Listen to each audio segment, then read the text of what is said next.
रुला देने वाली दर्द भरी प्रेम कहानी। दोस्तों, यह एक प्यार भरी मेरे जीवन की एक सच्ची दास्तां है, जिसने मुझे एक ऐसा शख्स दिया जिसके लिए मैं कुछ भी करने को तैयार था, जो मेरे दिल की गहराइयों तक गई, जिसके लिए मैं किसी और की तरफ भी नहीं देखता था। सुबह का अखबार पढ़ते हुए अचानक मेरी निगाह अपनी नई पड़ोसन से जा टकराई। मैंने सुना तो था कि मेरे बगल वाले फ्लैट में कोई महिला अधिकारी शिफ्ट होने वाली है, पर यह हमारा पहला आमना सामना था। हेलो हाय से शुरू हुआ परिचय कब गहरा हो गया, पता ही नहीं चला। मेरी पड़ोसन मैडम जिले में ही एक उच्च पद पर पदस्थ थीं और उनके पति किसी अन्य जिले में तैनात थे। उनके पति का आना जाना कभी कभार ही हो पाता था। पड़ोसी होने के कारण वह मुझसे काफी घुल मिल गईं। एक दिन उन्होंने टोक ही दिया कि तुम मुझसे हमेशा मैडम कहकर बात मत किया करो। मैंने कहा, मैडम मैं अभी एक विद्यार्थी हूं और आप इस जिले में तैनात एक वरिष्ठ अधिकारी, आखिर हमारा क्या रिश्ता हो सकता है। वह कुछ देर तक शांत रही और फिर अपनी चुप्पी तोड़ते हुए बोली कि अगर तुम बुरा न मानो तो मुझे भाभी कहकर बुला सकते हो। मैंने कहा, आपकी बात सही है मैडम, पर मात्र भाभी कह देने भर से तो रिश्ता नहीं जुड़ जाएगा।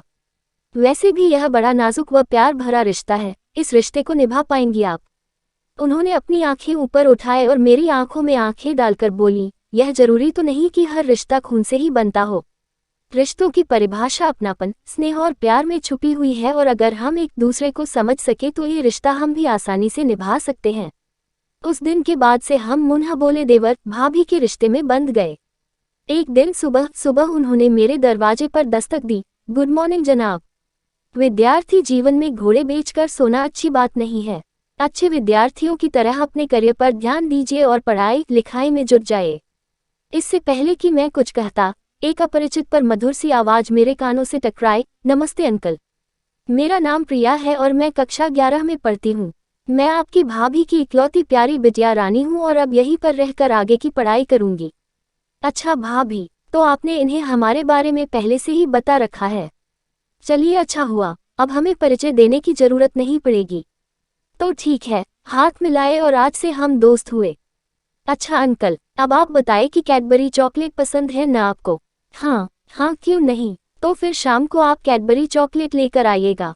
चल हट बदमाश कहीं की, अभी अंकल से कायदे से परिचय भी नहीं हुआ और तेरी फरमाइशें शुरू हो गई। भाभी ने कहा, आप इसकी बातों में मत आइएगा क्योंकि खाने पीने को लेकर दोस्ती करने में ये काफी तेज है। अरे तुम दोनों के चक्कर में मेरी चाय भी ठंडी हो गई। अच्छा तुम जल्दी से फ्रेश होकर आ जाओ तो एक कप गर्मागर्म चाय हो जाए। वक्त के साथ प्रिया मुझसे काफी घुल मिल गई। वह मेरे खाने से लेकर बाहर जाने तक का हिसाब किताब रखती। जब कभी भी मैं देर से आता तो प्रिया दरवाजे पर खड़ी मेरा इंतजार करती रहती और जब तक मैं खाना नहीं खा लेता वह कुछ नहीं खाती। उसकी मम्मी भी खुश थी कि प्रिया को बोर नहीं होना पड़ता। पर प्रिया के दिल में क्या चल रहा था, उससे मैं और उसकी मम्मी बिल्कुल अनजान थे। वैसे कुछ सोचने का कोई कारण भी नहीं बनता था। अगर आपकी भी ऐसी कोई लव स्टोरी है तो आप मेरे साथ साझा कर सकते हो। अगर आपको ये कहानी अच्छी लगी हो तो ज़्यादा से ज़्यादा शेयर कीजिए अपने दोस्तों को।